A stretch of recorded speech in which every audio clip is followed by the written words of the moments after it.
Baik, tadi kita sudah mendengarkan cerita menarik dari Mas Nando, mulai dari Amerika, mulai dari 97 bahkan 97 yang itu menjadi titik awal sebenarnya pertemuannya dengan politik, ya, lalu menimba ilmu ke Amerika dan akhirnya memutuskan balik ke Indonesia dan justru dan bahkan membuat usaha di Jawa Tengah, di dapilnya. Jadi bukan anak Jakarta yang kemudian karena caleg tiba-tiba turun ke dapil gitu, bukan, ternyata sudah punya basis di daerahnya. Nah, tapi yang menarik Mas Nando, biasanya pengusaha ini kan ketika dia memutuskan terjun ke politik, ada nilai, ada value yang diperjuangkan. Nah, Mas Nando sendiri kira-kira apa sih Mas yang ingin diperjuangkan sebenarnya ketika memutuskan untuk masuk ke politik dan jadi caleg DPR? Jadi gini, Mas Ardi, kalau di dalam bisnis itu tujuan kita adalah kita mendapatkan keuntungan dari sebuah investasi yang kita sudah invest. Jadi kita keluar uang untuk investasi, kita bekerja, kita mendapatkan hasil dan mendapatkan keuntungan. Nah, politik nggak seperti itu, Mas. Politik itu tidak menghasilkan keuntungan. Politik itu adalah pengabdian. Politik itu pengabdian. Politik itu adalah bahkan kita tidak mendapatkan keuntungan dari sesuatu investasi yang kita tanamkan. Kita adalah benar-benar mengabdi kepada rakyat.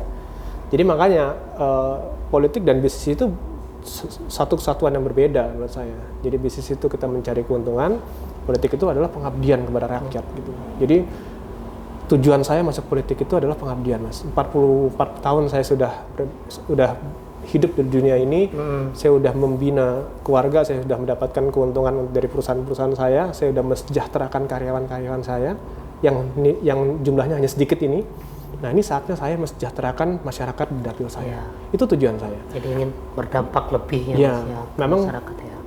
Memang di dalam agama Islam pun juga dikatakan bahwa sebaik-baiknya manusia adalah manusia yang bermanfaat bagi manusia. Nah, saya sudah bermanfaat untuk karyawan saya, tapi izinkan saya untuk bermanfaat untuk masyarakat luas dalam dapil saya. Mungkin suatu saat saya akan menjadi orang bermanfaat untuk satu Indonesia. Amin. Nah, tapi untuk saat ini saya hanya ingin memberikan kesejahteraan ekonomi di dapil saya yang jumlahnya itu 59 kecamatan, 4 kabupaten kota. Dan jumlahnya lumayan banyak. Nah, tantangan yang Mas Nando lihat di masyarakat, kira-kira apa yang menjadi problem masyarakat di dapilnya Mas Nando yang kemudian itu kayaknya saya harus perjuangkan ini?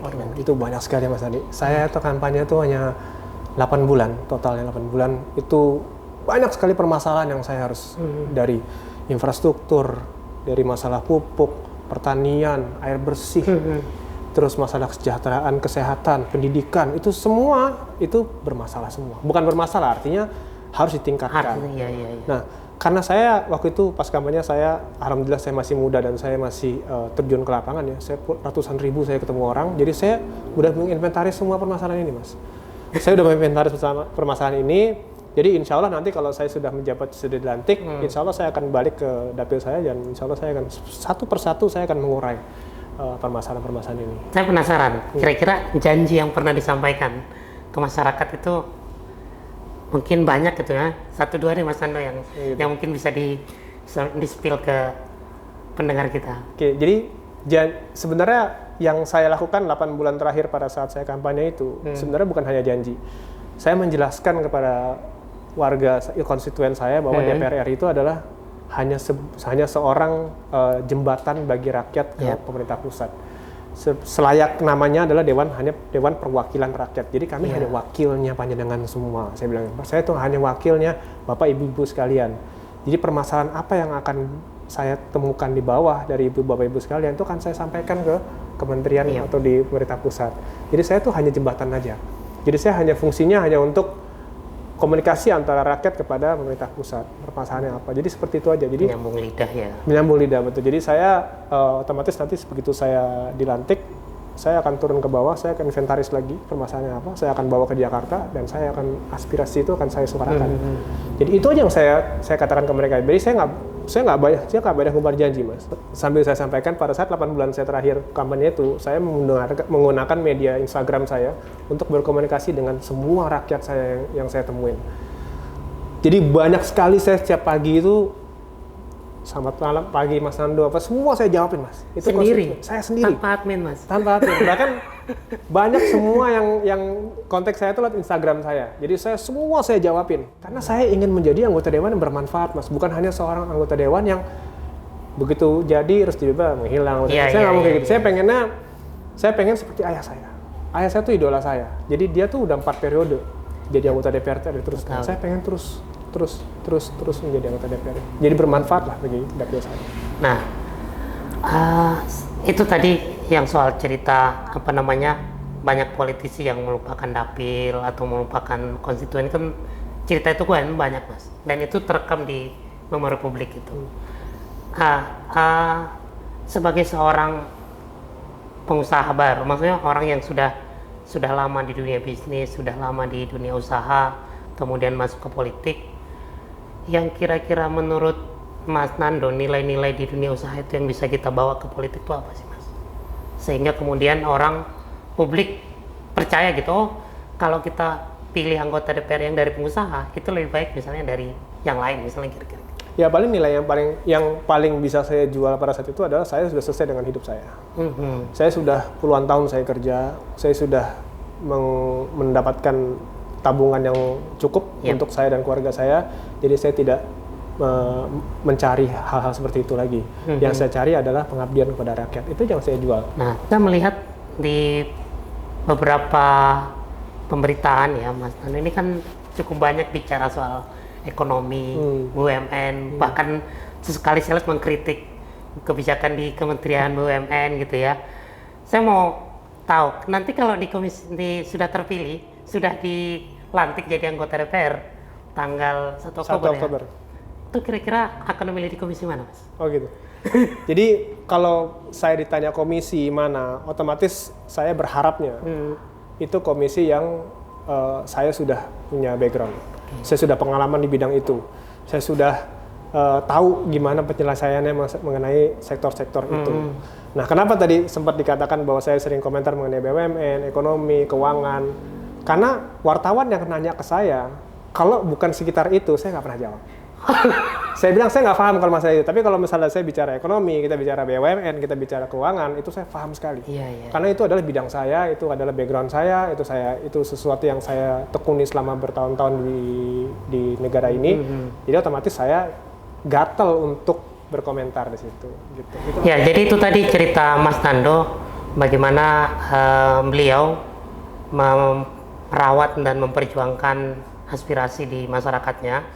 Dan ini salah satu kelebihan dari politisi muda, sangat aware terhadap sosial media, menggunakan sosial media sebagai jalur komunikasi kepada masyarakat. Jadi untuk masyarakat dapil Jateng 1, Kabupaten Semarang, Kota Semarang, Kabupaten Kendal, dan Salatiga, jangan sungkan-sungkan untuk menyampaikan aspirasi ke Mas Nando lewat sosial medianya.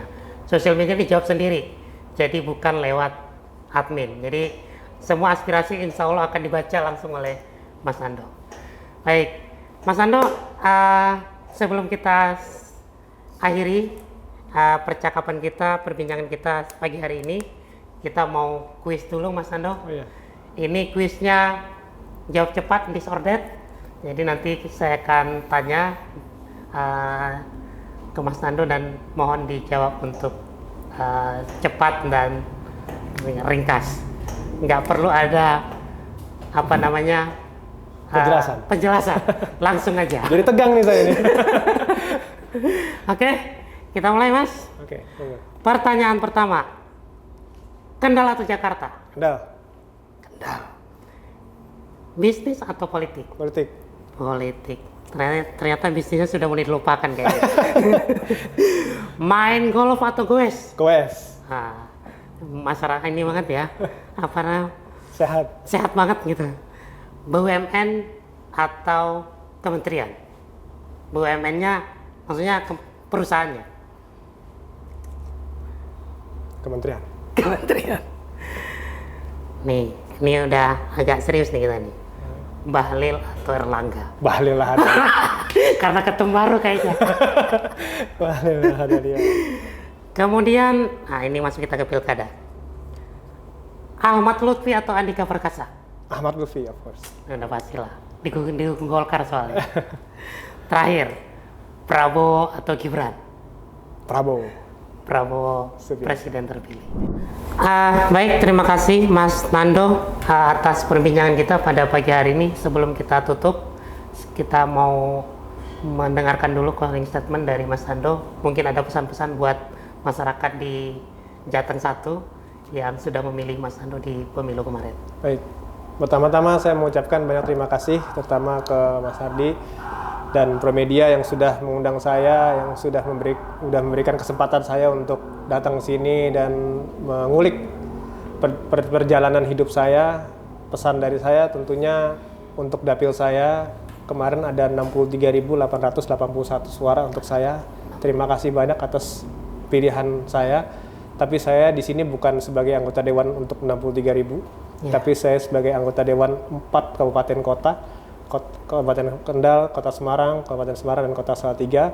Jadi insya Allah doakan saya berjanji akan menjadi anggota DPR RI yang amanah, yang mewakili 4 kabupaten kota tersebut, bukan hanya orang yang milih saya, tapi seluruh warga 4 kabupaten kota tersebut. Jadi sekali lagi terima kasih, Nadi. Insya Allah nanti di lain kesempatan kita bisa ketemu lagi. Baik, terima kasih banyak Mas Nando sudah hadir di Promedia, dan ini sosok yang luar biasa, politisi muda yang mudah-mudahan apa yang menjadi aspirasi masyarakat Jawa Tengah 1, khususnya di wilayah Kabupaten Semarang, Kota Semarang, Kendal, dan Salatiga nanti bisa dibawa ke Jakarta aspirasinya dan diperjuangkan, sehingga kehadiran Mas Nando sebagai anggota DPR RI periode 2024-2029 benar-benar dirasakan oleh masyarakat Jawa Tengah 1. Sampai ketemu di podcast CV Talk berikutnya. Assalamualaikum warahmatullahi wabarakatuh. Waalaikumsalam.